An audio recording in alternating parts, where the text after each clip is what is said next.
They told me it was just electrical work. Routine, they said. I'd laugh at that now if my throat didn't feel so dry every time I remembered stepping back aboard that thing. My name is Eric Mallory, Navy retired, class of '87. I spent 18 years in submarines. Los Angeles class mostly.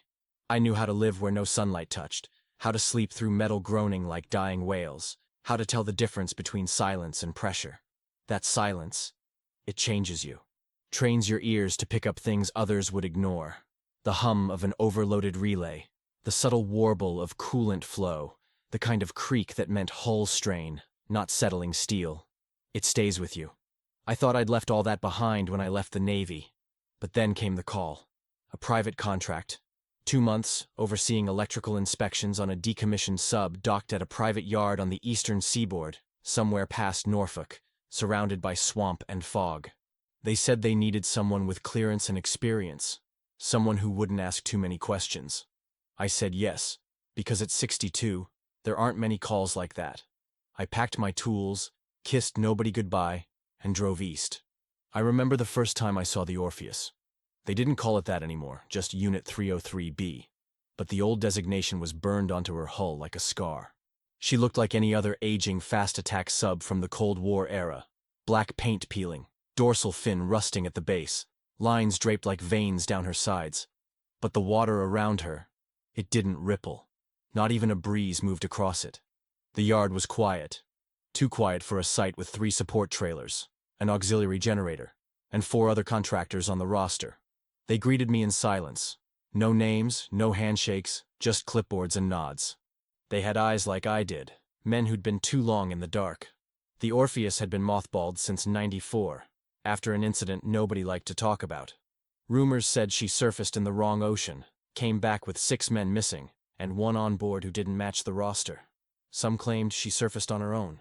The Navy locked her away after that, stored deep in a forgotten part of the coast, just barely tethered to the present day.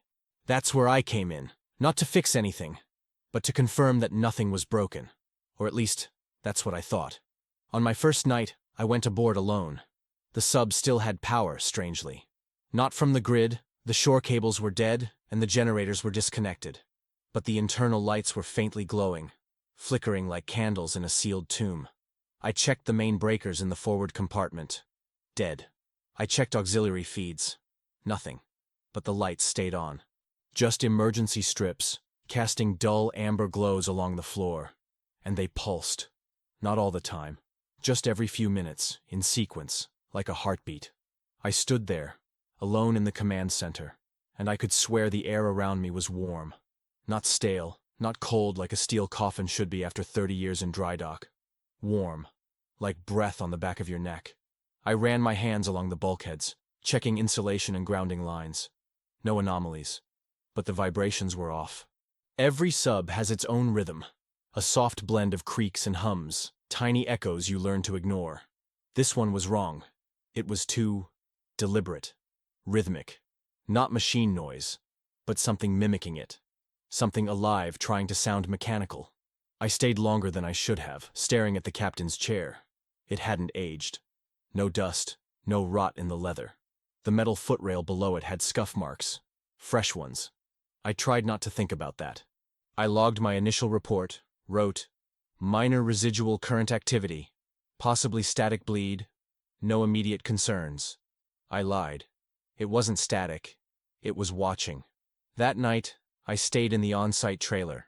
The bed was stiff and the lights flickered, but not because of bad wiring. They flickered in time with something I couldn't hear. Just at the edge of sleep, I felt the floor vibrate. Not from wind or earth, from under the bay. I stepped outside, barefoot in the gravel, and looked at the sub. She was dark, no lights visible, but I could hear it now. A hiss. Soft. Constant. Like steam through a slit valve. But not mechanical. Not entirely. I went back in, locked the door, and waited for morning. By the 3rd day, I stopped pretending I didn't hear the noises. The corridor outside the sonar room creaked in rhythm. The forward ballast tank registered negative pressure, even though all ports were sealed. And I started seeing things in the corners. Not figures, not shapes exactly, but distortions. Like the air bent slightly wrong, as if the submarine was breathing and exhaling something it couldn't keep down anymore. The others noticed too, but no one talked. We just kept checking systems that weren't supposed to work. Lights that weren't wired. Doors that opened by themselves. Always just out of sight. I found myself returning to the vessel at night. I told myself I was checking something, but I knew better. It was calling. Not in words, not even in thoughts. Just a tug. Like I owed it something. Like I'd forgotten something inside it years ago, and now it wanted it back. The strangest thing of all? I started remembering things I never lived. Orders given during drills I'd never run. Faces of men in uniforms with patches I didn't recognize. I found my hand resting on the helm, and for a second I knew exactly how it felt to take her down at 27 knots into the abyss. I never served on the Orpheus, but she remembers me. And now, I think I remember her too. The first time the lights came on by themselves, I was awake. That matters. I hadn't slept a minute that night. Not because I was uneasy, though I was, but because something in me refused to close both eyes at once. I sat in the trailer, lights off, staring through the narrow slit of a window at the silhouette of the USS Orpheus under a fog that never lifted. It hung over the yard like it had weight, like it knew something I didn't. The water didn't move. The wind didn't blow. But somewhere in that damp silence, a sound cracked through the stillness. Not loud, not sudden, just there, behind the bones, a sharp electric click that I recognized instantly. The emergency strips in the conning tower lit up. Not all of them, just the sequence that marked the passage from the top deck down to the command room. A perfect cascade. Amber, dim, synchronized, just like they used to respond to drills when we went into quiet mode. But this wasn't a drill. There was no power. No one was on board. And I knew, without stepping out, that the Orpheus was turning its lights on for someone. The next morning, the logs were clean. No current draw, no surge reports, no records of breaker activation. I checked the system myself. Everything downstream of the junction bay was cold. Ice cold, like it had been disconnected for years. But the bulbs weren't burnt out, which meant they'd been used recently. I didn't say anything. The other techs had seen them too. I could read it on their faces. The youngest of them, Simmons, wouldn't even look at the sub anymore, just kept checking voltages on panels that hadn't been active since before he was born. That's when he told me about the corridor, the one down by the torpedo bays. Something moved, he said. Fast, like it was walking, but wrong, like it didn't need to. I went down later that day, not to chase shadows, but to confirm something I'd already felt. The corridor in question wasn't long, maybe 30 feet, but every step inside it felt heavier than the last. I've walked through sunken hallways after fires, through flooded engine rooms in active radiation zones, but this one made the air taste like batteries and rusted metal. The walls dripped in condensation that wasn't there the day before, and when I reached the far end I turned, slowly, carefully, and stood completely still. I don't know what I expected to see. Maybe nothing, maybe everything. What I got was a shadow moving against the direction of the light. Not a reflection, not a person, just a distortion, like heat, drifting across the wall as if someone were walking between worlds. Then the lights blinked once, twice, and then all at once, the corridor fell into darkness, except the very end, where one strip remained glowing. It pulsed once, as if breathing, then went out. The rest of that day, I tried to rationalize. Old wires. Magnetic discharges. Maybe residual power from a capacitor buried deep in a forgotten panel. But explanations don't account for patterns. That night, at exactly 2:17 a.m., the lights came on again. Same sequence. Same order. This time, I recorded it. The timestamp held. The footage was clear. But when I played it back later, something was wrong. Frame by frame, the lights flickered on. But in the 5th second, at the edge of the screen, a shape appeared. It didn't move like a man. It bent forward too far, arms too long, no face, just a head tilted at an impossible angle, looking directly into the camera. The lens shimmered, then static. I froze the frame, tried to enhance it, but there was no detail. No pixels to sharpen. Just absence. Like whatever was there hadn't been captured by light at all. More like an impression pressed into the space. And when I adjusted the color levels, a string of numbers appeared, faint, on the bulkhead behind it. 117-013. I checked every maintenance record, every hull schematic. Nothing. But in the archive drawer of the command center, I found a note. Handwritten, dated 1993, no author listed.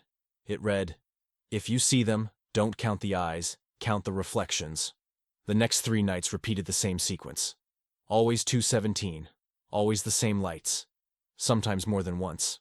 By the 5th night, I noticed the lights weren't the only things turning on. Emergency oxygen fans in compartments that were sealed started to hum faintly. But the gauges read no power. Just the sound.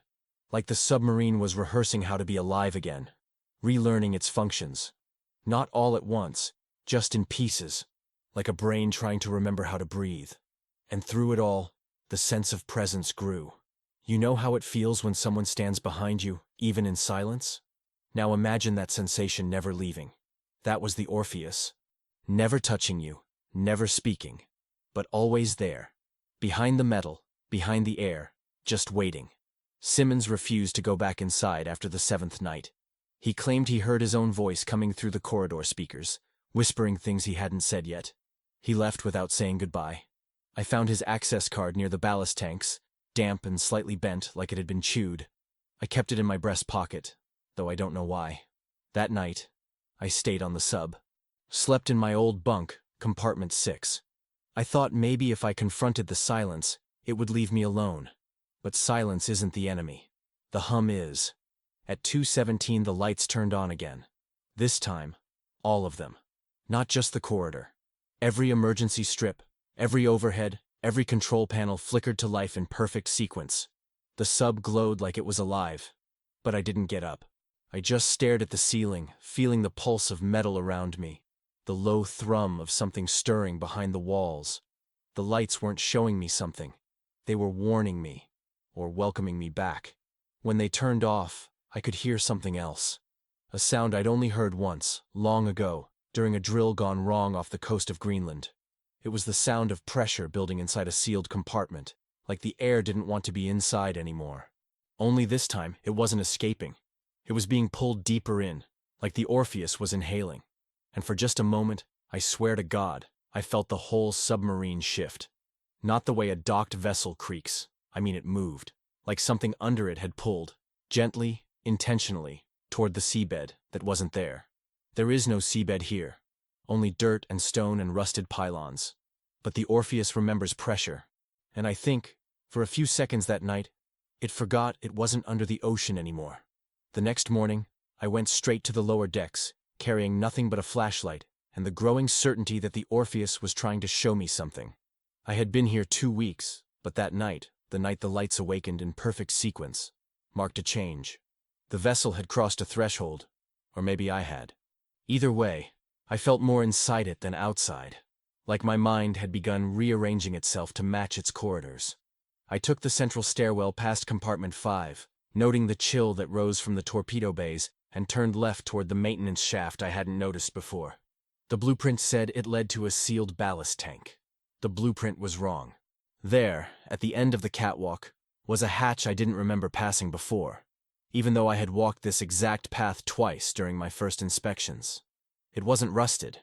It wasn't old. Its bolts shined like they'd been installed yesterday, and the welding around the edges was cleaner, tighter, more precise than anything else in the submarine. A newer style, maybe. But why would a decommissioned vessel be retrofitted in a location no one ever accessed? The hatch wasn't locked, but it resisted me. I turned the wheel and it didn't groan. It sighed. A long exhale, like opening the lid to a container that hadn't seen light in years. Beyond it lay a corridor I couldn't explain. It was wrong. The angles were wrong. The distance between floor and ceiling felt stretched, and the walls weren't the same brushed steel that lined the rest of the Orpheus. This metal was darker, almost bluish, with a faint sheen that shimmered like fish scales in low light.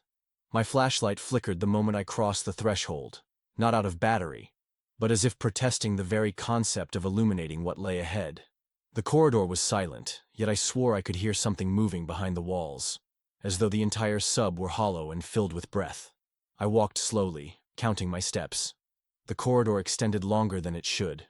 It curved, slightly, but not with the grace of naval engineering, more like a spinal bend, subtle, vertebrae by vertebrae, until I realized I had no idea how far from the main frame I'd gone. I turned once to look behind me, and the entrance hatch was gone. Just wall. I reached forward, touched the metal with the back of my hand, and it felt warm. Not heated. Alive. And then I heard it. A thud. Distant. Repeating. Like footsteps on metal grating far beneath my own. I turned the flashlight forward and saw the corridor bend one last time before ending at a featureless wall. No exit. No junction. Just a smooth, polished end that reflected my face back at me. Except it didn't. The figure in the reflection had my shape, my uniform, even the same number of gray hairs along the temple. But his eyes weren't mine. They were sunken, dark, bottomless like pressure glass domes, and the reflection didn't blink when I did. It smiled. I stepped back. It did not. And then it vanished, not in a flicker, not in a shimmer, just gone, like it had never been there. I touched the wall, pressing hard, hoping for a seam, a lever, anything. I knocked. 3 times. On the third, the wall resonated. Not like metal, like depth. As though there was more beyond it, far more than should fit inside the hull. I pressed my ear to it and heard something wet move behind the surface. A squelch. Followed by what I can only describe as a low moan, mechanical, yet pained, like a turbine winding down for the last time. I stepped away, heart pounding in my throat, and suddenly realized the air had become thick, denser, like breathing underwater. My flashlight dimmed again. I turned to retreat and found that the corridor was gone. Not replaced with wall, just swallowed by blackness. I stepped backward, unsure if I was still moving. There was no sound of footfall, no echo, just silence. And then a light appeared, faint and red, like the old alert strobes we used to see during drills. 1 strobe, then 2, aligning themselves in pairs along the wall. A path. Not to the hatch, but somewhere else. I followed them. I didn't know why. I think the choice wasn't mine. Each strobe blinked in perfect rhythm with the next, guiding me like breadcrumbs down a path I had no name for, until I reached a new hatch, rounder, older looking, rusted, and flaking. It didn't belong. Not here. Not anywhere. The plaque above it read, B7 Recall. There is no B7 on the Orpheus. I opened it anyway. Beyond was the torpedo bay I'd seen dozens of times before, but this time it was mirrored, as though the architecture had been flipped like a coin. All the torpedo tubes were sealed shut, but there were markings now. Scratches. Claw-like in pattern, deep and deliberate, carved into the steel as though something inside had tried to escape. The air was colder here, and my breath fogged with each exhale. I stepped inside, and the hatch behind me sealed itself with a click. I heard footsteps above me. 3 distinct taps, then a pause, then 3 again. Morse. I looked up, expecting to see the catwalk. There was none. Just the ceiling, smooth and silent. I walked forward, past the tubes, and found the maintenance ladder. The rungs were sticky, not with grease, but with something thicker. My fingers came away damp and red. I didn't smell rust. I smelled brine. I smelled the ocean. I climbed anyway. At the top was another hatch, marked with no number. I opened it, and found myself back in the central corridor of the Orpheus. No sign of the strange metal, the mirrored bay, or the impossible hallway. I turned, tried to retrace my steps. The hatch was gone. Just flat wall where it had been. I reached into my pocket and found something that hadn't been there before. A button. Smooth, with an anchor engraved on the front. And on the back, "Welcome back, L.T. Mallory." I hadn't been a lieutenant in decades, and I had never served on this ship. But somehow, somewhere in that corridor that led nowhere, the Orpheus had remembered me differently than I remembered myself. Or maybe it remembered me better. I didn't return to the lower decks for 2 days after that. Not because I was afraid, though fear was certainly there, gnawing at the edges of my spine with quiet insistence, but because I couldn't. Something had shifted in my body, a fatigue that reached into the marrow, as if walking those impossible corridors had drained not just my muscles but something deeper, some essence I wasn't sure had a name. I stayed near the upper compartments, monitoring routine wiring tests, filing meaningless reports to the remote naval office that had signed the maintenance contract, pretending to be a man who didn't feel watched every second he was aboard.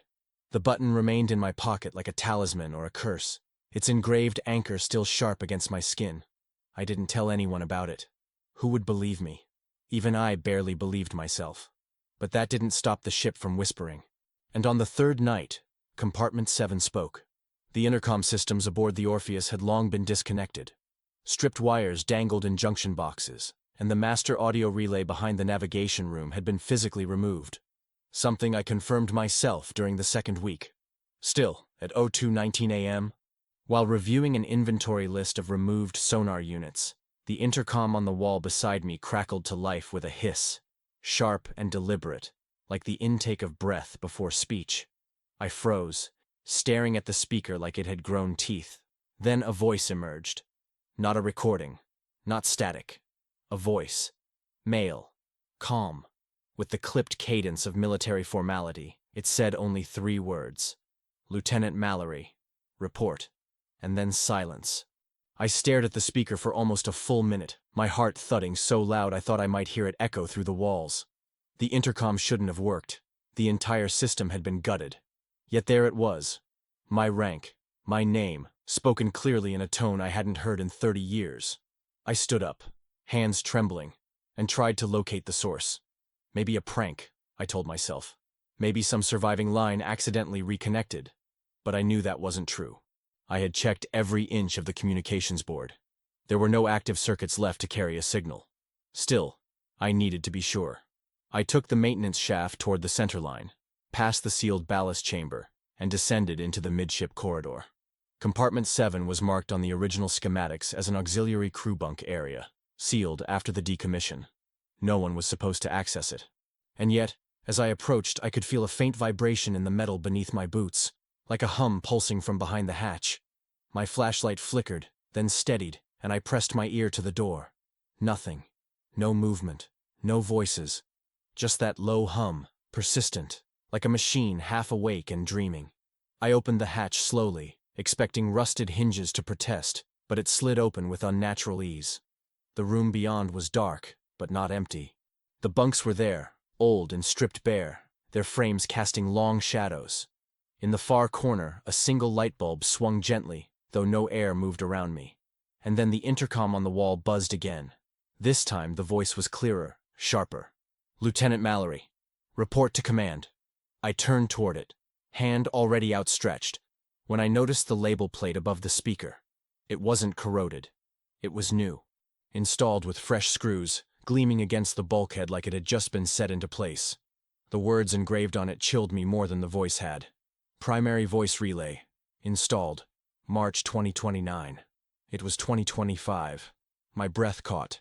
I backed away slowly, my boots clanging too loudly in the silence. The shadows seemed to stretch toward me. I turned and left the room. Not running. Not yet. But with every step becoming more certain that I wasn't meant to be there. That the Orpheus had shown me something again. Something not from the past, but from a future I hadn't yet lived.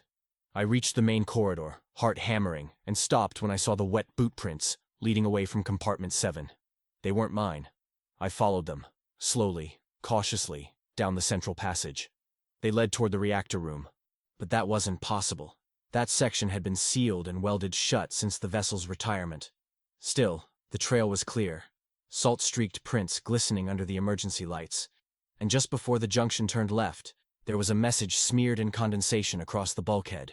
Written in block letters, with a finger, backwards, like someone wrote it from inside the wall. You were here before. I didn't sleep that night. I lay in my bunk inside the observation quarters above deck. Lights on, hands gripping the blanket like it was the only thing anchoring me to reality. I kept hearing the voice, soft now, just beneath the hum of the ventilation, repeating those words in variations. Mallory, report. Mallory, you know the way. Mallory, return to command. It wasn't just calling me, it was reminding me. And the worst part? I felt the urge to obey. I knew the ship was watching.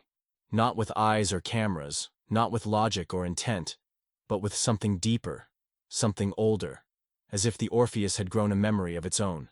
A memory that included me in it, even though I'd never served aboard her. The next morning, or what passed for morning in the gray-lit haze of the shipyard, I returned alone to the bridge. I told no one. Not about the voice, not about the boot prints, Not about the condensation message that had faded like breath on glass. I needed proof. Something I could hold.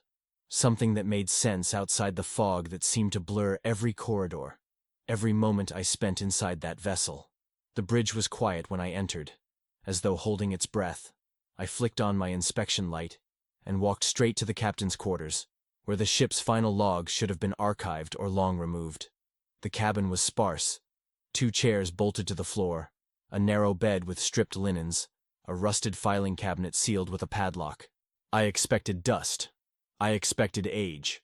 What I didn't expect was the fresh smell of coffee, faint and bitter, or the faint sound of something ticking. Not mechanical, organic, like a heartbeat echoing in the walls. I approached the desk. On it sat a single leather-bound book, smooth, dark, and pristine. It hadn't been there before. I was sure of it. I had passed through the bridge 4 times in the last week, and the desk had always been bare. Yet here it was, unmarked, unlabeled, as if it had waited until now to appear. I reached for it, hand hesitating an inch from the surface.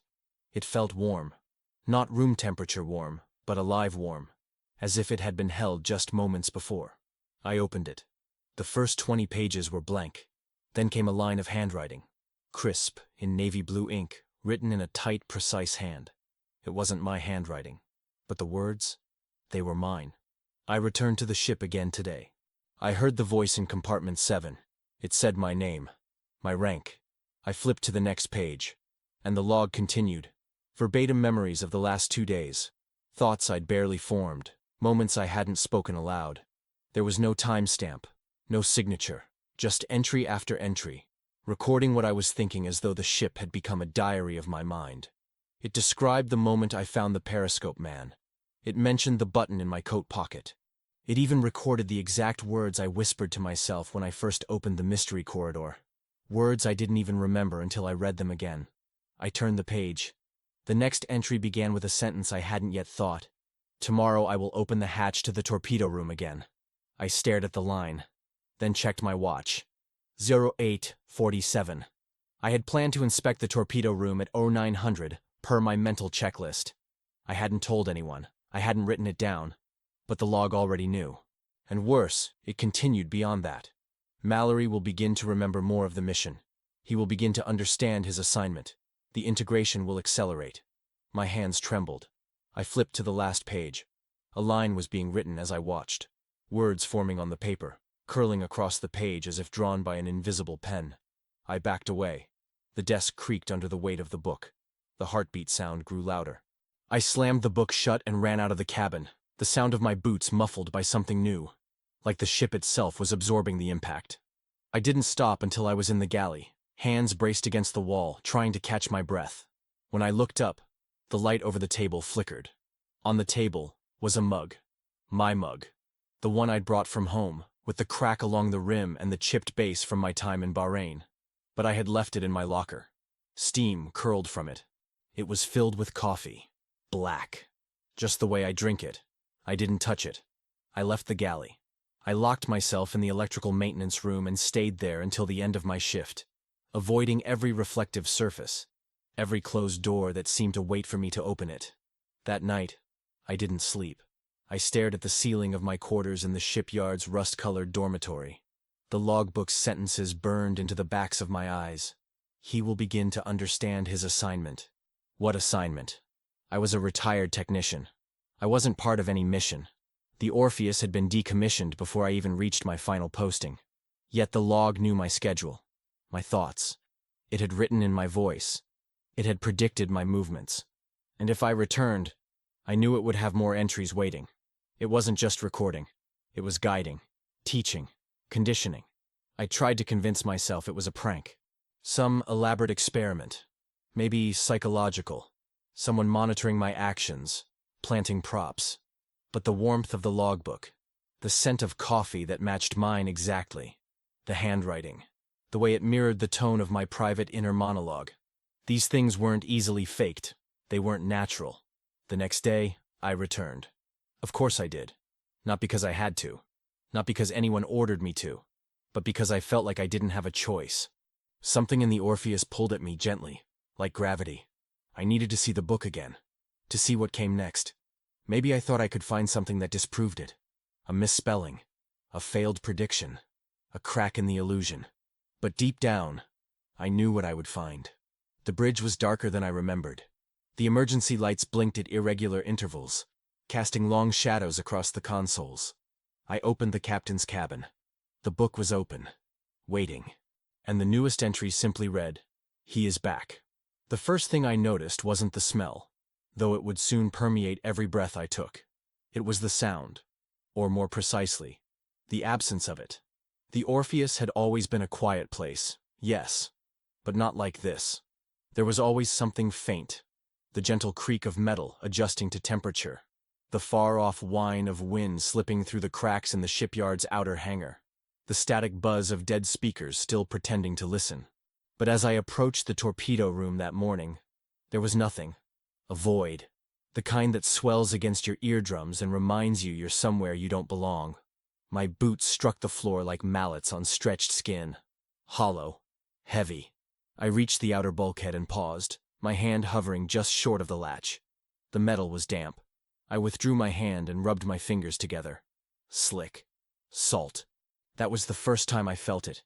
Salt water, inside the hull, 100 feet from the sea. I opened the hatch. A hiss escaped, but not the pressurized kind. It sounded organic, exhaled. And then the smell hit me. It was unmistakable. Rotting seaweed, brine, rust. The stench of something long submerged and recently disturbed. The room was dark at first, lit only by the weak spill of light from the hallway behind me. As I stepped inside, my boot struck a puddle. Water. Shallow, but enough to lap over the toe. I turned on my headlamp. The beam caught the walls, beads of moisture clinging like sweat, trails of algae creeping along the seams in patterns that reminded me of veins. The floor was slick, uneven. Water pooled in places it shouldn't, even forming ripples where there was no movement. The air was several degrees colder than the rest of the ship, my breath visible in front of me despite the supposed environmental controls. I checked the pipes. Dry. I checked the ceiling. No breaches. The Orpheus had been sealed for years, stored in a facility that hadn't seen open ocean in decades. There were no sources, no explanation. And yet, as I approached the torpedo racks, I saw the unmistakable pattern of corrosion. Not from air, but from saltwater exposure. The kind that took years to develop. Barnacle residue lined the base of one of the support beams. My flashlight caught a glint behind the old loading rig. I leaned down and brushed aside the algae-covered panel. A coin, brass, foreign. I picked it up. Dated 1956, Cyrillic script. I hadn't seen anything like it since my days stationed off the Atlantic, but that was the least troubling thing in the room. I stood up and turned toward the far wall, and realized it wasn't the same as before. The torpedo room had always had 2 racks, one port, one starboard. But now, behind the right-hand rack, there was a recess. A space. A door? I hadn't noticed it before. Maybe it had been concealed. Maybe I was losing track of the layout. Either way, it was there now. I stepped carefully through the thin film of water, the algae squishing underfoot. I reached the recess, which was framed by what looked like newer steel, less oxidized, smoother. I touched it. It pulsed. The sensation was subtle, but I know what I felt, like touching the outside of a living throat. I pulled my hand back. The recess had no handle. No visible means of entry. But when I stepped closer, I heard a faint click, and it cracked open an inch, as if recognizing me. I froze. The gap breathed. There's no other way to describe it. Warm air escaped, mixing with the chill of the torpedo room in an unnatural current. I pushed it open. Inside there was only darkness. Not the kind that waits to be illuminated, but the kind that seems to resist it. My headlamp flickered, then stabilized. The beam pierced only a few feet into the space, enough to show that it wasn't just a closet. It was a tunnel, cylindrical, metallic, and dry. I didn't enter. Not then. My instincts overruled my curiosity for once. I backed away, the door closing on its own with a soft thud. When I turned around, the puddles were gone. The floor was dry. My boots no longer squelched, but my socks were soaked. I looked down. There were no signs of water, no residue, just the faint imprint of footprints, mine, leading back to the hatch. I stumbled out, shaking, disoriented. My head hurt. The smell clung to me like oil. I made my way back to the maintenance bay where I splashed water on my face from the sink and stared at myself in the mirror above it. My pupils were dilated, my skin pale. I looked like I hadn't slept in days. That night, the dreams came again. But different. I wasn't a visitor in the dream. I was part of it. I stood in the torpedo room, water rising slowly around my knees, then waist, then neck. But I didn't drown. I breathed it in. Salty, thick, full of whispers. I heard voices I recognized. Crewmen from years past. My own voice, echoing back to me from the depths. And at the center of it all, something immense. Watching, waiting. Not hostile, not exactly. But not benign either. When I woke up, the soles of my feet were wrinkled. Soaked. As if I'd spent hours in the bath. But my bed was dry. My floor, dry. My room, sealed. The logbook, as always, waited on the desk when I returned the next morning. A new entry had appeared. Torpedo room recognized the operator. Hydration cycle initiated. Response satisfactory. There were no entries dated for the present anymore. Only forward. Each page pulled me deeper into a version of my life I hadn't lived. Yet. And as I turned them, I began to understand the truth in fragments, like reflections on a broken periscope lens. The Orpheus was not just a vessel. It was becoming.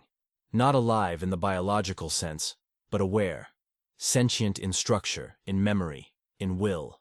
And I wasn't just its mechanic anymore. I was being rewritten as its continuation. It must have been around 4 in the morning when I first noticed something wrong with the clocks. The one above the operations console, an old naval wall unit with yellowed plastic and a chipped red second hand, had been stuck at 0246 for what felt like an hour. I was certain I'd only glanced away for a few seconds, but when I looked back, the time hadn't changed. I tapped the glass. Nothing. I pulled out my old wristwatch, mechanical, reliable, given to me by my wife when I shipped out in '89. It also said 0246. I wound it. It ticked. But it didn't move. I didn't move. Everything inside me suddenly felt suspended, as though gravity had thickened into molasses, and even my thoughts had to swim through it. I walked the corridor leading to the engineering deck. There were no sounds, no creaks, no ambient hum of distant weather, no buzz of faulty wiring, only the soft shuffling of my boots against metal. I passed another wall clock. It also read 0246. This one was analog too, supposedly disconnected from the ship's power grid. I checked the digital watch one of the new recruits left behind in the locker room last week. It was still running, and when I pressed the button, the backlight glowed an unnatural green. It read 0246. Blinking. I remember laughing softly, nervously. Then I kept walking. Not toward anything, just walking. Because movement was the only way I could tell time was still happening. But even that began to unravel. The windows in the dry dock hangar were pitch black. Not the kind of black that comes with overcast sky or distant city glow. It was complete. No stars, no reflections, no hint of dawn. We should have been past the longest night of the year by now. Yet the darkness outside felt eternal, unshifting. I decided to take a break, to sit in the mess and pour myself some of the instant coffee that somehow always tasted like rust. But when I entered the room, the pot was already hot. Steam rose lazily from the spout, and 2 cups had been set on the table, both half-filled, both lukewarm. I didn't remember doing that. And I was supposed to be alone. The cleaning crew left 3 nights ago, if that meant anything anymore. I sat down anyway, more to anchor myself than for rest. I took a sip. Bitter. Tasted like it had been sitting out for days. I leaned back and stared at the ceiling, where a low flicker of one fluorescent bulb danced on and off in a pattern that almost resembled Morse code. I tried deciphering it. I got as far as return before it went completely dead. Silence again. I stood and went to the operations deck to check the logs, to see if anyone had manually recorded the time in the last few days. The paper was blank. The pens were all dry. And yet, stacked beside the console were 3 full logbooks, all recently filled with entries. The dates made no sense. Some were from last year, others from decades in the future. One page was dated 2124. The entry read, "Mallory has entered Phase 3. Night extends at his request." My hands trembled as I reached for the intercom. I keyed in the command channel. Static. I switched frequencies. More static. But under it, a voice. Mine. Looping. Whispers layered over whispers. I pulled the plug from the wall and smashed the handset with a wrench, but the voice didn't stop. It followed me, echoing faintly from the ventilation shafts, from the soft drip of condensation in the corridors, from within my own ears. I covered them. Nothing helped. I tried to write down what I was experiencing. The pen wouldn't move. The ink wouldn't dry. And my hand, God, my hand, it looked older than it had that morning. Wrinkled. Calloused in ways I didn't remember. Nails yellowed. Skin paler. I tried leaving. I walked the entire length of the hull to the main bulkhead that connected the Orpheus to the outer dock. The doors were sealed. I tried override codes. Nothing. I tried the manual release. The gears turned and turned but never unlocked. I opened the maintenance panel to cut the power, but there were no cables inside. Just a blank cavity, like the ship was pretending to have machinery where there was none. I turned around and screamed. My voice echoed for a full minute before dying out. Then another voice whispered back, much closer. "You're right on time, Lieutenant." I hadn't used that title in decades. Nobody here had ever called me that. I tried checking the ship's internal chronometers, the nuclear reactor's timekeeper, the backup nav console, even the rudimentary solar clock we kept taped to the wall as a joke. All frozen. All stuck at 0246. It was still the same night. It had been the same night for as long as I could remember. And the worst part? I was beginning to forget what came before. My daughter's face. My dog's name. The street I lived on. They came to me in fragments, like dreams I had once but never held on to. I went to the mirror in the captain's quarters, not expecting anything. But the face I saw there wasn't entirely mine. It looked like me, but older. Sharper in some places, deformed in others. My eyes were wrong, like they had spent too long under pressure. The irises darker than I remembered. Too still. The mirror fogged over. When I wiped it, the reflection didn't. It stayed. Eyes locked on mine. Expression blank. Then it moved. Tilted its head. Smiled. The hallway behind me buzzed with that low pulse again.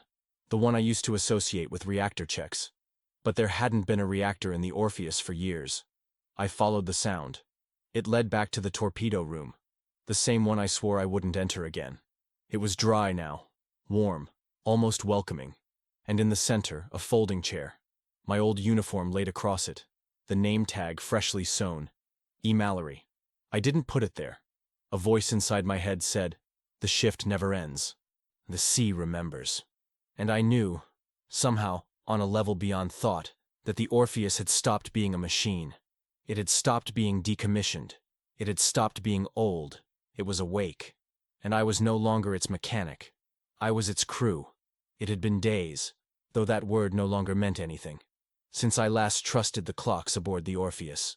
Time had stretched and twisted into something formless, ungraspable, like a rope submerged too long in salt water, unraveling strand by strand.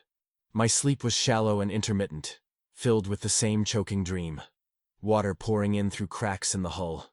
My body weightless and floating, always just beneath the surface, unable to breathe, yet not quite dying. When I would wake, the sensation of pressure in my lungs remained, as though I had only just surfaced. I began to avoid the compartments that felt too sealed, too close. But it didn't help. The ship felt smaller by the hour, folding inward around me, curling in on itself like a fist. That night, or what passed for night, I found myself in the control room, seated before the main periscope like I had done 100 times before in my career.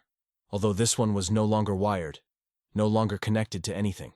The glass had fogged over from condensation earlier in the week, and I had ignored it, assuming it was long dead. But now it was clear. Perfectly clean, with a soft halo of light swirling within its lens, like phosphorescence beneath deep waves. Something had changed. I gripped the handles and lowered my eye to the viewer. At first, there was nothing but the expected darkness, opaque and cold. Then, faint outlines began to emerge. The dock, the cranes, the silhouette of the nearby warehouse where our supply crates had been stacked. All of it eerily still, untouched by wind or weather, as if frozen in amber. And then I saw him, standing on the hull. Perfectly still, back straight, hands folded behind him like a naval officer awaiting inspection. His uniform was dark and formal, like something out of an old training manual, but it bore no markings, no rank. His head was shaved, his face shadowed. I blinked hard, convinced it was a memory surfacing, a projection of my fraying mind. But when I looked again, he was still there, watching the water, not moving, not breathing. I rushed out of the conning tower, bolting up the ladder and through the gangway leading to the access hatch. The metal beneath my feet groaned, resisting me, as though the ship resented my haste. I slammed open the hatch and emerged onto the deck. Nothing. Only the same dead silence. No figure, no footprints, just cold steel and an absence that seemed louder than any presence. My breath came hard, visible in the freezing air, and I felt the sensation again, the unmistakable pressure of being watched. I turned slowly, half expecting him to be behind me now. But the deck was empty.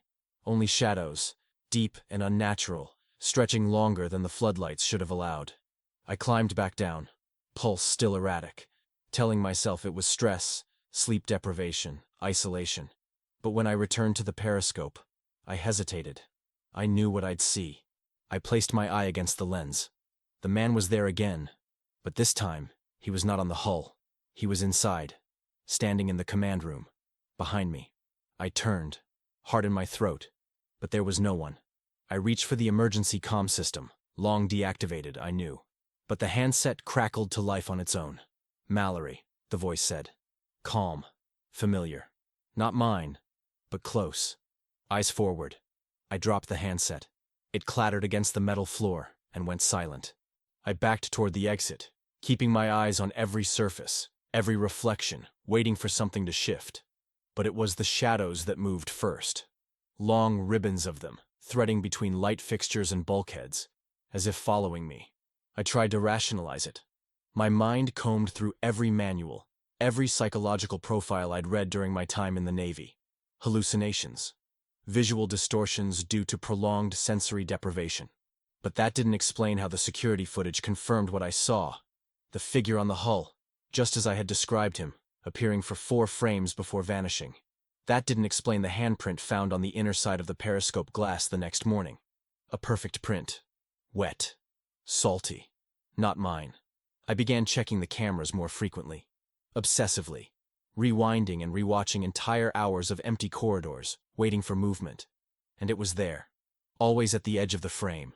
A figure passing just beyond the field of vision. A blur that left no footsteps but caused the lights to dim as it passed. I started leaving the lights on in every room I occupied. The shadows still came. I stopped sleeping entirely. Every time I closed my eyes, I saw the man, closer now, whispering something I could almost understand. Something rhythmic, like coordinates, or a countdown. I remembered his stance. Military. Familiar. Too familiar. I pulled an old yearbook from the Naval Academy archives. Nothing. I accessed retired personnel files. Still nothing. Then I searched the Orpheus's original crew manifest, the one from before it was decommissioned. And there he was, standing in the background of a black and white photograph, one hand on the periscope's handle, the other tucked neatly behind his back. No name. Just, Observation Officer, 2nd Shift. I recognized the number stitched on his collar, 2147. But that code had never existed in our records. It was from a different protocol, classified, above my clearance level even when I served. And the file was dated 1991, the year of the incident that shut Orpheus down, the year the logs ended. I printed the photo and taped it to the wall of my cabin. I needed to remind myself it was real, that he was real. Not a figment, not a dream.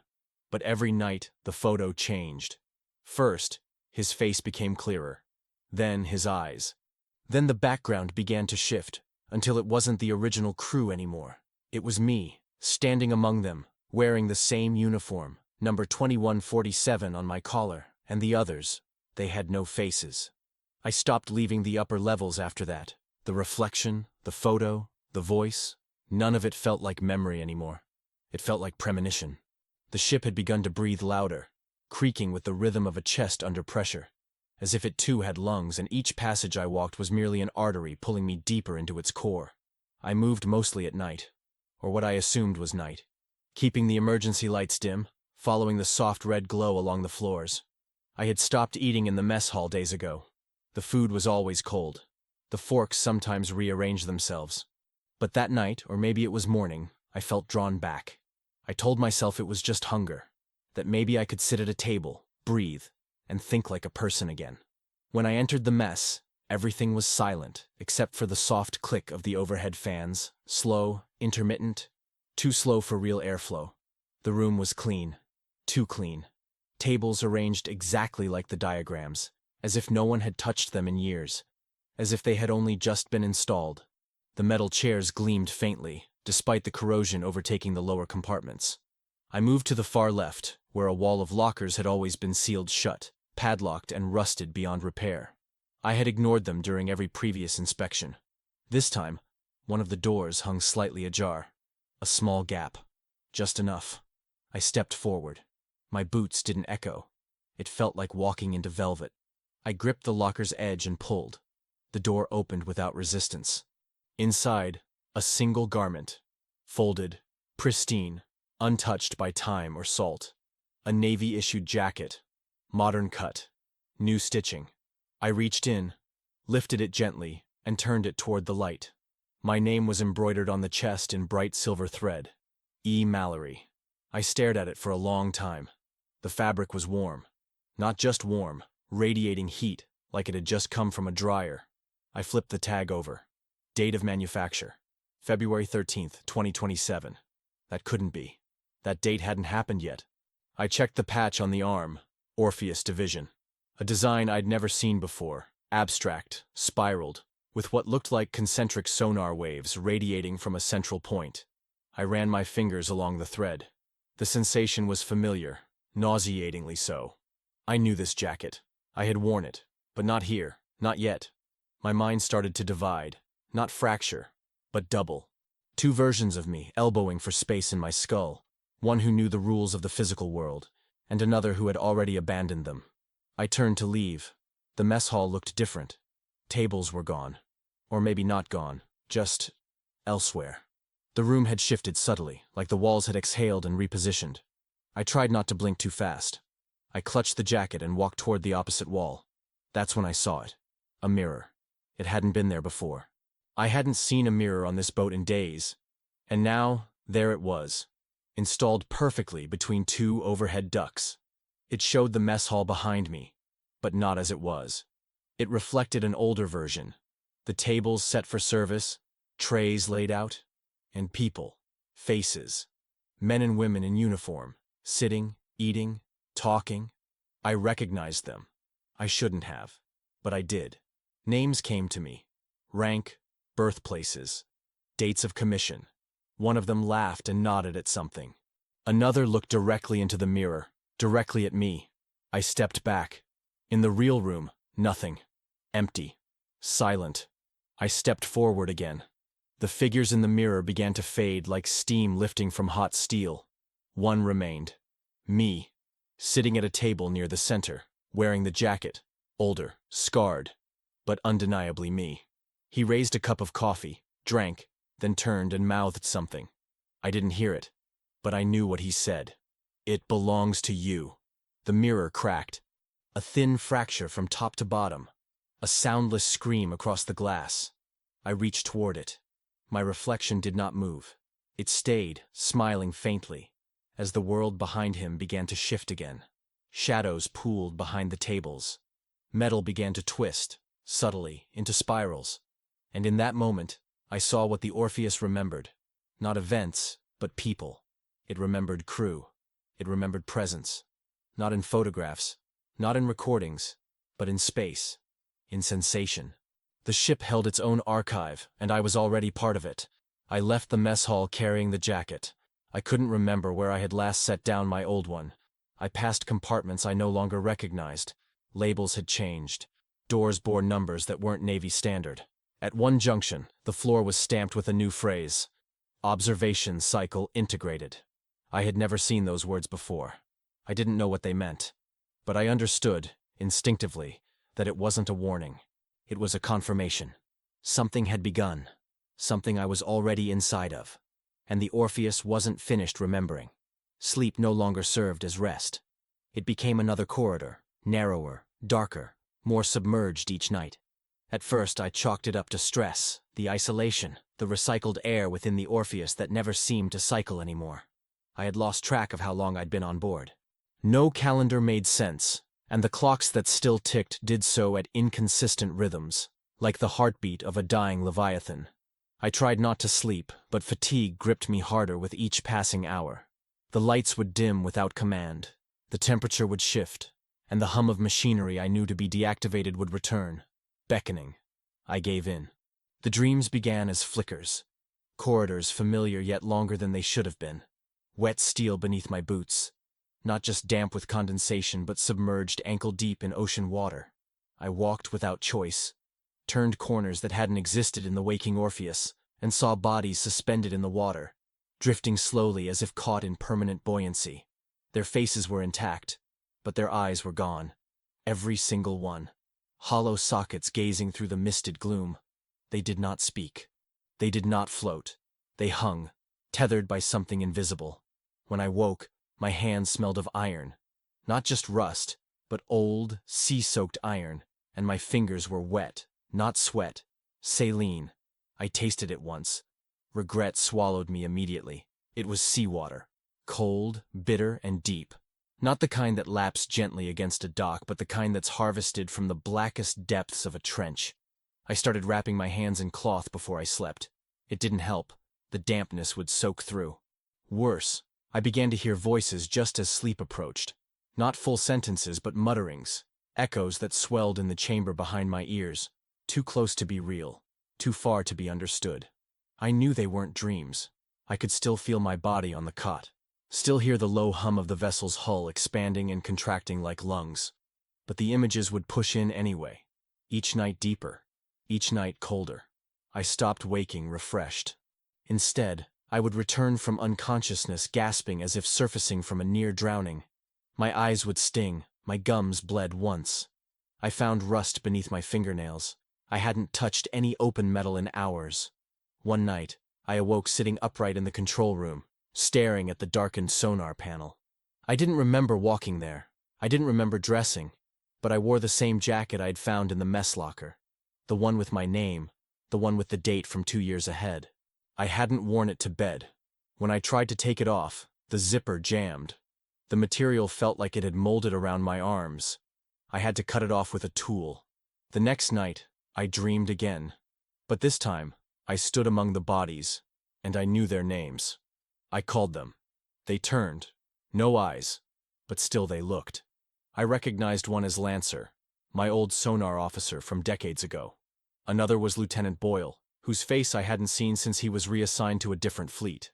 All long dead, or so I believed. They opened their mouths in unison, and from them spilled not words, but a sound. Low, thrumming, wet like a tremor inside a sinking ship. I collapsed. My body didn't hit the floor. I fell through it. Down. Through bulkheads, through solid metal, through water that wasn't there. And then I saw it, the engine room. Except it had changed. It pulsed, not like a machine, but like tissue. Cables dangled like ligaments. A red hue suffused the air, as though the reactor were bleeding light. Something sat in the center. I knew it was me. Older, but not entirely human anymore. My skin glistened, slick with oil or sweat or some deeper secretion. My mouth moved in a language I did not know, but my body understood it. And I shuddered from inside the dream, from within the steel coffin that was becoming my second womb. When I woke, my cot was soaked. The sheets were stiff with salt. My pillow had indentations, like fingers had pressed down from above. No one else had access.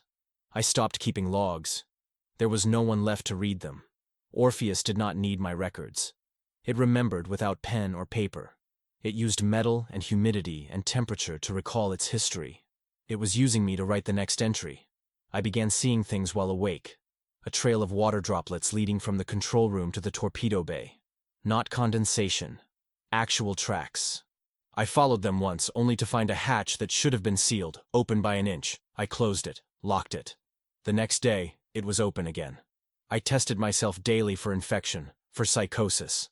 The tests came back clean, which meant this wasn't an illness. It was something worse, a kind of recognition. The ship was identifying me. The dreams returned. Longer.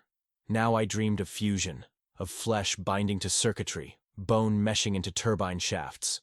My own spine threading itself into the pilot's seat, vertebra by vertebra, until I became an extension of the steel. And I liked it. I wanted to remain there. I woke up with back pain so intense I couldn't move for hours. My skin itched around my neck. I looked in the mirror. A small metallic ridge was forming near my collarbone, like a port or a mount. I hadn't noticed it before. I stopped looking in mirrors. The dreams no longer needed me asleep. They flickered in the walls now, in the rivets, in the hiss of unseen valves. And always, that scent, salt and iron, like a memory that rots, or a future that decays before it's even lived. It was just past whatever passed for midnight aboard the Orpheus when I returned to the captain's quarters, driven by no logic but that quiet gnawing that had replaced sleep. The door creaked open even though I had locked it the day before and sealed it with an industrial-grade strap. I remembered doing it, vividly, methodically. The strap now sat on the floor, neatly coiled like it had never been used. The room had changed. The desk had been cleared. No dust, no clutter. The logbook lay in the center of the table, perfectly aligned, untouched. I had left it closed, unopened for days after discovering the blank pages that once mocked me with their refusal to confirm anything I had lived. But now, the logbook was open, and written across both pages, in ink that looked as if it were still drying, was my name. Eric Mallory, written over and over in careful script. No title, no rank. Just the repetition of a man's name echoing across the paper like footsteps in a corridor that didn't end. Beneath the names, a date. Not today's date. A future one.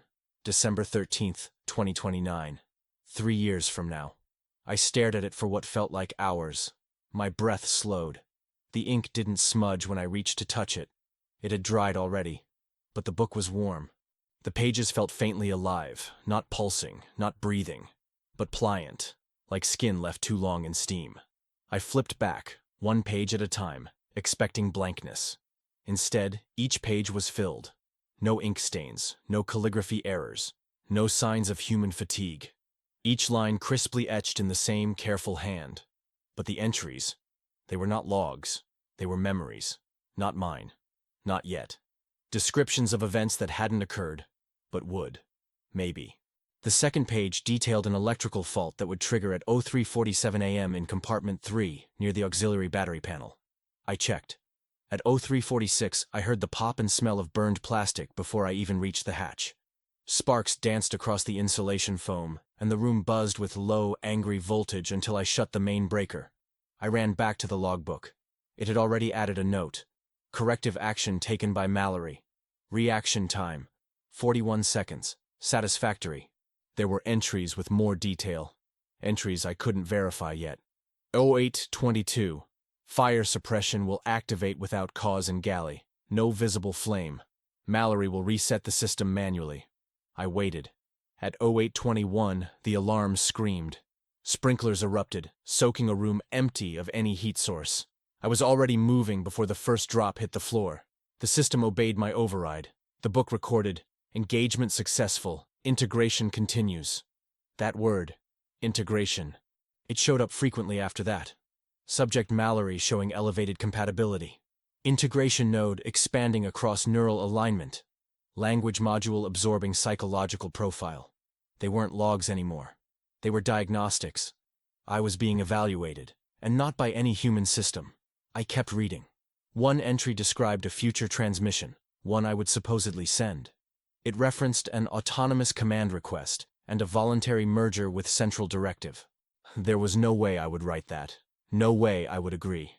But the ink was there, and worse, at the bottom of the page was a crude sketch. My own handwriting, unmistakably mine, though I'd never drawn it before.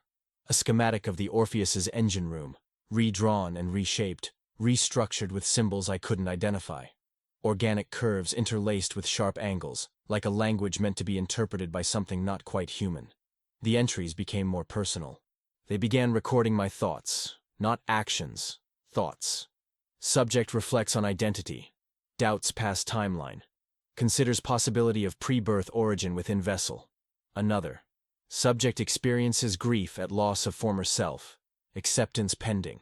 There was no way it could know what I'd never spoken aloud. Not even to myself in clear words. Yet there it was, documented in black ink with brutal clarity, page after page, tracing my descent from confusion into submission. I stopped touching the book, but it didn't stop updating. Even without my hands on it, pages would flip at night. New dates appeared. More entries. The phrase operator reclamation event began to repeat, like a countdown without numbers. One morning the final page had changed. It now read, Command transfer initiated. Physical merger 74% complete. Remaining consciousness, 26% human signature. Estimated conclusion, December 13th, 2029. I ripped the page. It bled ink across my fingers, staining them for 3 days. The next morning, a new copy of the same page had grown in its place. Not printed, not glued. Grown. Like the book had regrown its own tissue. I burned it.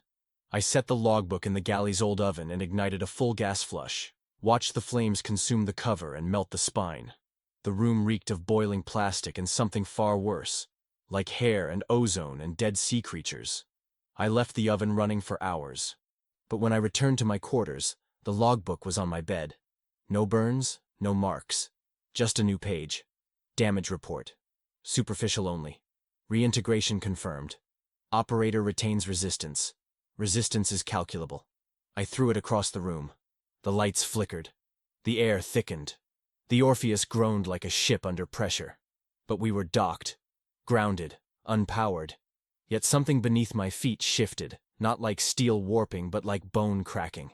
The logbook rested where it landed, open to a final message written in my own voice. You are no longer being recorded. You are now the recorder. I didn't sleep that night. I didn't need to. I spent the hours pacing, feeling the deck adjust beneath my boots. Subtly, as though testing my gait. I ran my hand along the wall. It was warmer than it should have been. The paint had begun to peel. Not from age, but from inside out. Underneath, the metal wasn't rusted. It was replaced by something darker, veined, and when I pressed my ear to the surface, I didn't hear pipes or creaks. I heard breathing. Long, slow, rhythmic inhalations, as if the Orpheus itself had lungs now. I looked back toward the logbook. It was gone. I never saw it again, but I didn't need it. The next morning, I woke up already writing in my own mind. I no longer needed ink. The vessel was learning to record through me. They told me the reactor was removed in 1998. That's what the decommissioning papers say, and that's what the blueprint shows. An empty cavity, where once there had been a humming, breathing heart of uranium and heat exchangers. The kind of thing that made the old submarines not just vessels, but living engines of military menace. I walked into that chamber on my 3rd day aboard the Orpheus, and found only darkness and dust, walls stained with time, floor plates buckled from age. It had the dead silence of a place that had lost its reason for existing. But that silence is not what I hear anymore. It started on a Tuesday night. I was finishing some routine testing of the auxiliary power conduits, making notes about strange residual voltages that didn't make sense, when I felt it. Not a sound, not yet, but a vibration, subtle, deep in the metal. A rhythm like a cough too far down in the chest to reach daylight. I paused and placed my gloved hand on the bulkhead. It pulsed again. A low, deliberate thud, spaced evenly, like something sleeping trying to breathe. There was no source. Every instrument said 0. Every Geiger counter was flatlined. But I knew reactors. I lived with them for decades. That wasn't mechanical. It wasn't random interference. It was the rhythm of a machine coming back to life. I returned to the control hub and checked the logs. Nothing. No power surge. No energy drawn. Just another night on a dead ship, except I didn't believe in dead things anymore. Not here. The next night, the pulse returned, stronger. The lights in compartment 11 flickered in sync. And then, it began to grow. The hull of the Orpheus started to hum. Not loud, but present, like the murmur of a voice from the other side of a wall. A voice that didn't want to be heard, but couldn't help leaking into the world. I called for backup. The night shift supervisor, a young technician named Harris, came down with me, yawning, unimpressed, arms crossed as I showed him the instruments. "There's nothing here, Mr. Mallory," he said. But then we both felt it. A heavy shudder through the floor plates, strong enough to rattle his tools. "That wasn't nothing," I said. He nodded once, pale now. We both went quiet. That night, Harris didn't come back on shift. He called in sick the next morning and never returned. The official report said personal reasons. I tried to reach him. No reply. The third night, I went down alone, holding a radiation scanner in one hand, my flashlight in the other. I stood in the exact center of the old reactor bay and waited. At 02:13 a.m., the pulse came again. This time, the scanner twitched. Just for a second. One spike. Then nothing. I stared at it. Then at the walls. Then at the floor. Something was here. Something that wasn't supposed to be. The following day, I found new readings on the ship's environmental logs. Not radiation, not power usage, but heat signatures, faint but real, emanating from within the walls of the sealed cavity, heat that should not have been possible in a vacuum-insulated chamber. I followed the line of the warmth, crawling through maintenance tunnels until I reached a sealed access point. The door was welded shut, but the metal was warm. Warm like breath. Warm like skin. That's when I realized I was sweating. I checked my thermometer, 30°C. The rest of the ship was at 17. I backed away slowly, not turning my back, the way a man backs away from a sleeping bear he didn't know was there. I didn't sleep that night. I sat in my quarters with the lights on, reviewing old logs, archived footage, anything that might explain what the hell I had found. That's when I stumbled upon a name. Project Echo Fall. A code name buried in the old maintenance database, locked behind 2 encryption layers I never should have had access to. I bypassed them using an override protocol still embedded with my old Navy credentials. Not because I was authorized, but because the ship recognized me, as if it had been waiting. The document was short, redacted heavily, but the gist was chilling. Subject vessel USS Orpheus designated for non-standard integration testing. Reactor core replaced with experimental loop drive unit. Classified under Lorelei Directive. Do not remove system without direct authorization. Containment failure risk system echo. System echo. I didn't understand it then. Not really. But I felt it. Every night, the pulse grew louder. The hull seemed to flex, not from heat or pressure, but from something else. Intention. I swear I heard the walls whisper once. Not words, not language, but rhythm. A pattern. The kind that reminds you of blood moving through arteries, or breath through lungs, or data through cables too old to remember what they were made for. Then came the dreams. I was standing in the reactor room, only it wasn't empty anymore. The chamber was full of light. Not blinding, but pulsing, like bioluminescence in the deep ocean. And within the light was a shape, not human, but familiar. A shadow wearing my face. It smiled, and I woke up gasping, my skin covered in a sheen of salt water. Not sweat. Salt water. My floor was dry. My sheets were soaked. I brought samples to the environmental testing station.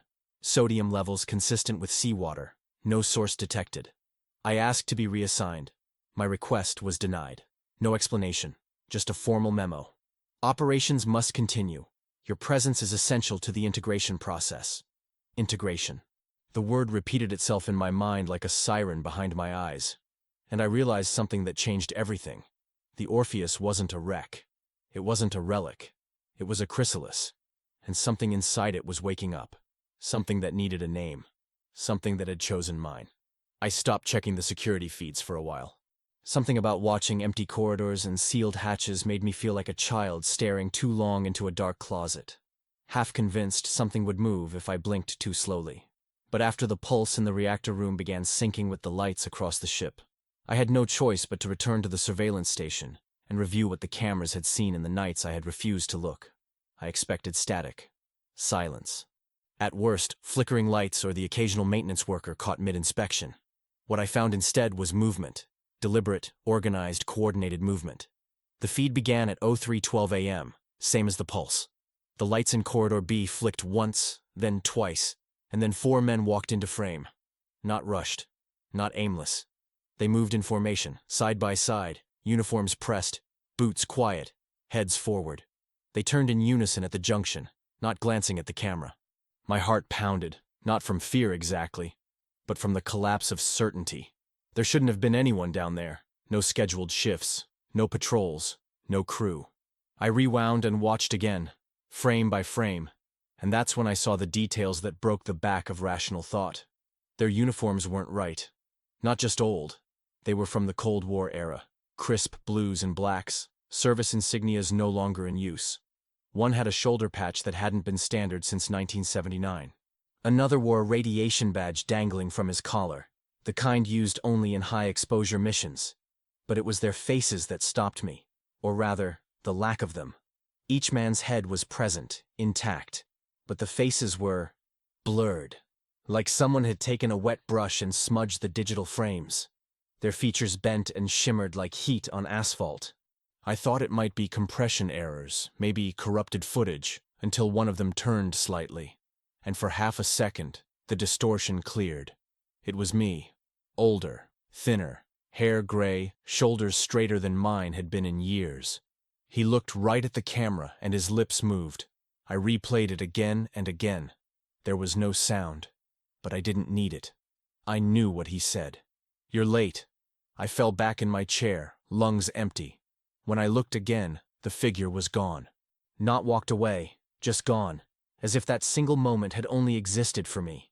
I checked every other camera on the ship, compartment after compartment. They were there, again and again, walking, waiting, standing perfectly still near bulkheads or doorways, unmoving as statues.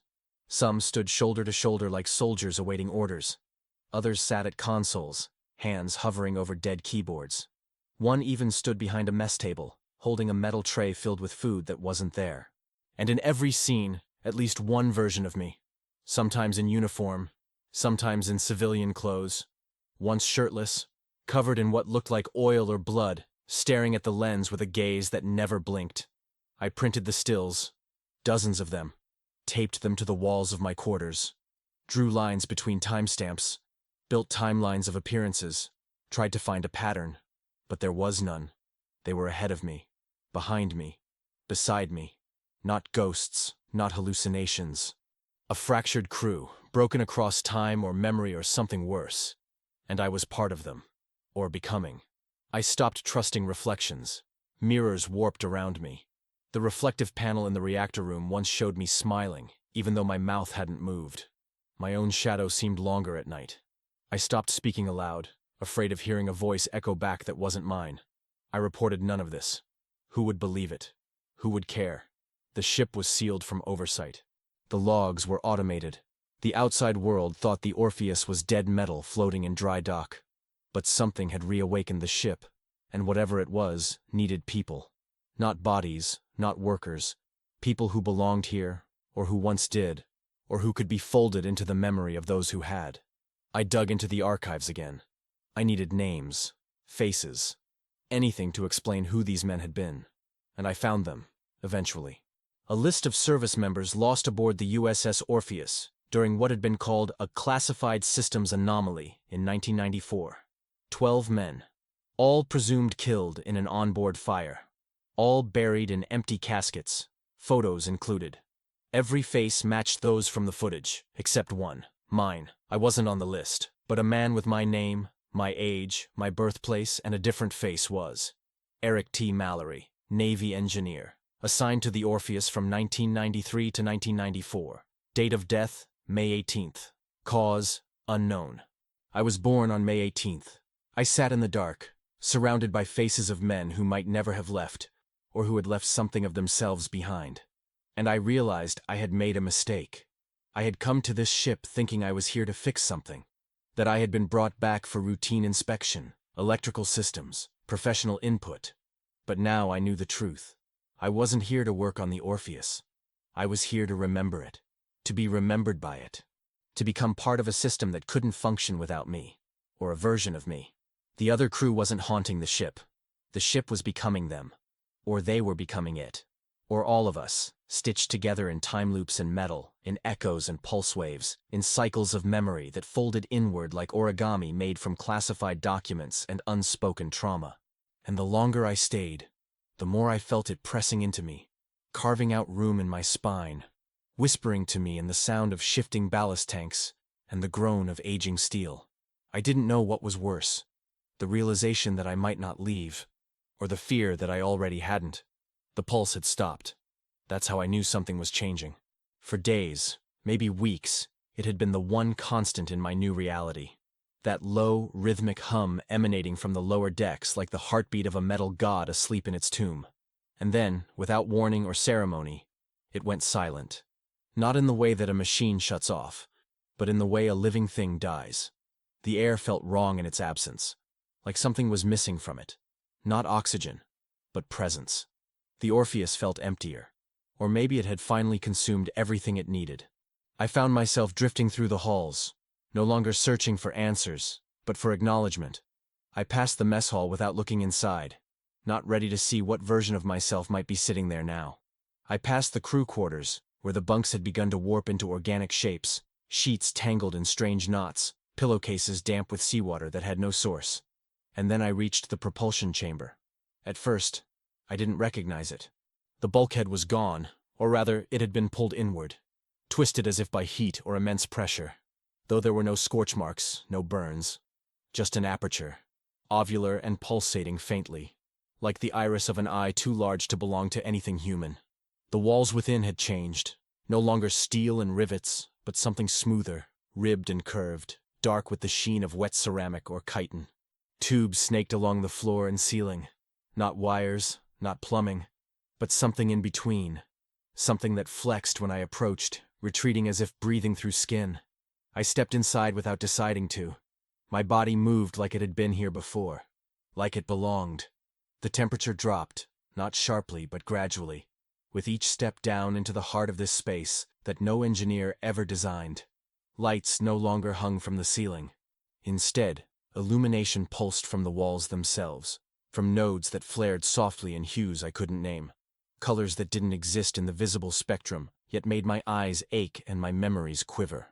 I walked for what felt like an hour, maybe less, maybe more.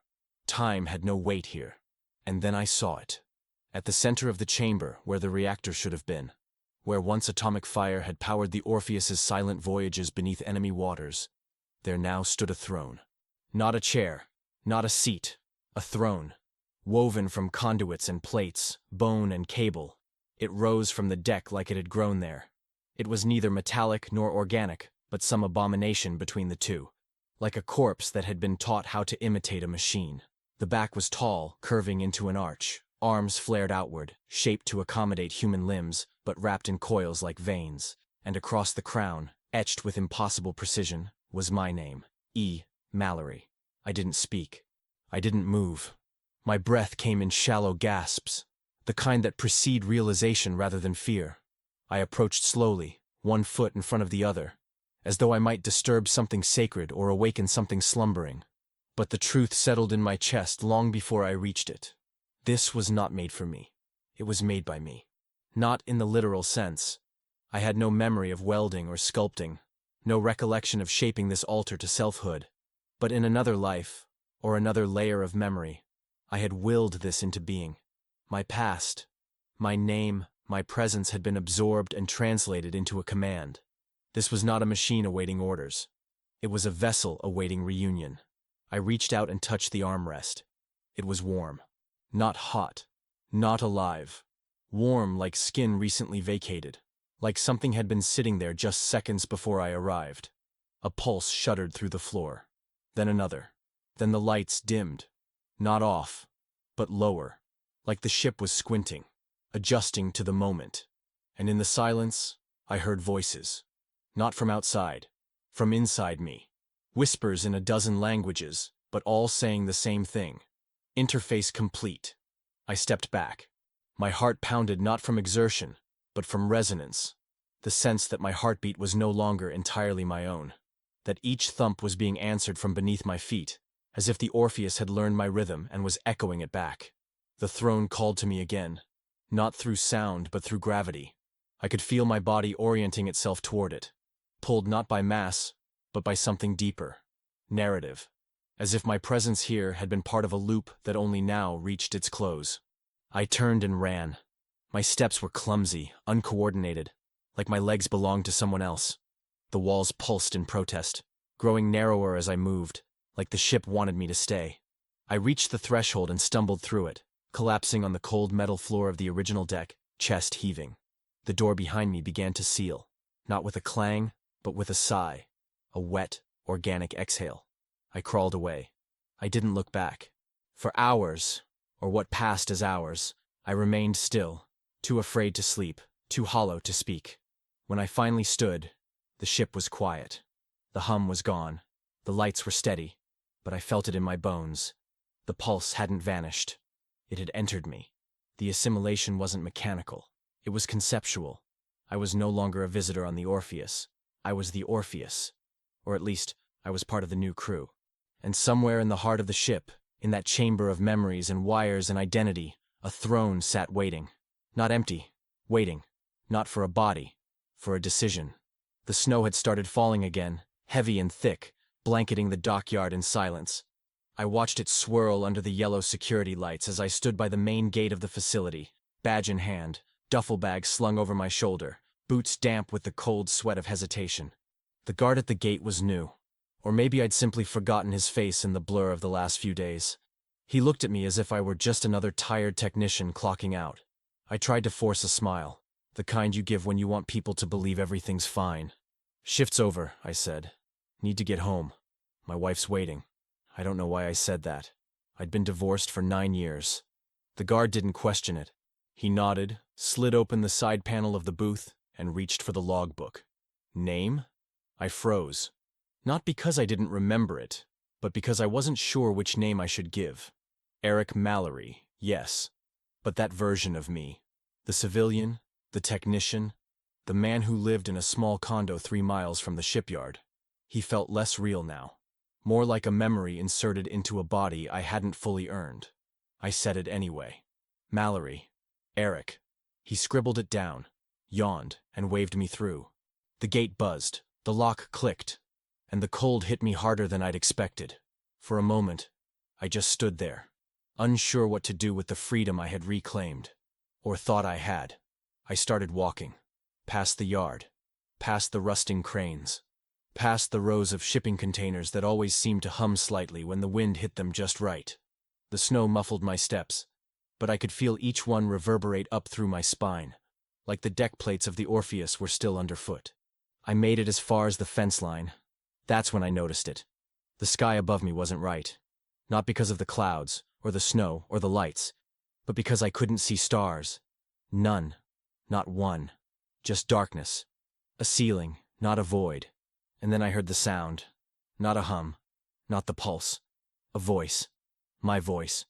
It came from behind me, close, but not in my ears. In my chest. Like an echo that had looped back around. "You weren't supposed to leave." I turned. Nothing was there. Just the snow. The gate behind me was open, still buzzing faintly. I hesitated, staring back at the facility. And then I saw the camera.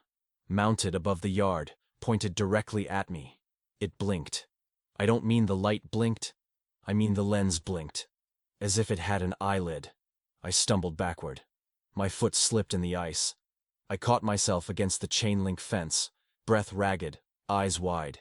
And when I looked up again, the Orpheus was visible. Not the whole submarine. Just the conning tower peeking out from behind the hangar where it had been dry-docked. But something had changed. The periscope was moving. Slowly, methodically. It turned toward me, then stopped. I stared. And I knew.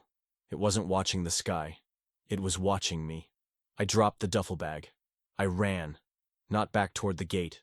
Toward the parking lot. Toward the little red Corolla I'd left near the employee entrance.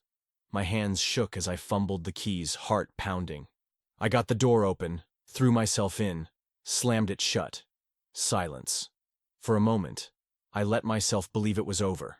That the fear, the hallucinations, the whispers, that they'd stay behind the gate. That I could shed them like a contaminated uniform. I started the engine. Headlights flicked on. And there he was. Standing in the beam, 5 feet away. Me. Older, paler. Eyes sunken. Uniform sharp as a razor. The kind I hadn't worn since active duty. He didn't move. Just stared. And I knew it wasn't a reflection. It was a replay. A memory the Orpheus had pulled forward like a corrupted file. I hit reverse. Tires screeched. I backed out of the lot and peeled out onto the service road, heart in my throat.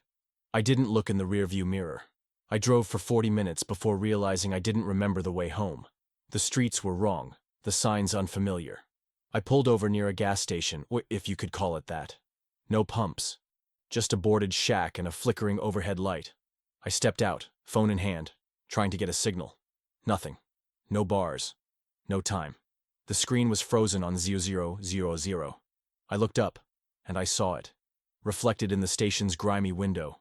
My car behind me. The open road. And in the back seat, someone sitting. Looking forward. Not moving. I turned slowly. No one. The seat was empty. But when I climbed back inside, it was warm. Warmer than it should have been. And the scent, salt water and rust. The same that clung to the walls of the torpedo room. The same that soaked my dreams. I drove through the night, reached the outskirts of a town I didn't recognize, found a motel, paid cash, slept in bursts, dreamed in static. In the morning I tried calling the Navy, my old handler, my ex-wife. No one answered. I drove again. Kept driving. State lines blurred. Time fragmented.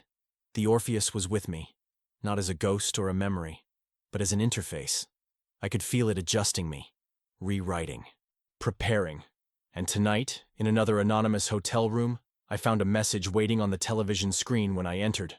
I hadn't turned it on. The screen was black, save for one line of text. Cycle integrated. New command recognized. My name blinked below it. Mallory. Only this time it wasn't a name. It was a title, a designation. And I knew, without doubt, that I had never truly left. That escape was not a function permitted by the system. That the Orpheus didn't need to be docked to reach me. Because I was no longer a passenger. I was an extension, the next phase. And in the faint hum of the motel's radiator, I heard the pulse again. Slower. Steadier. Final.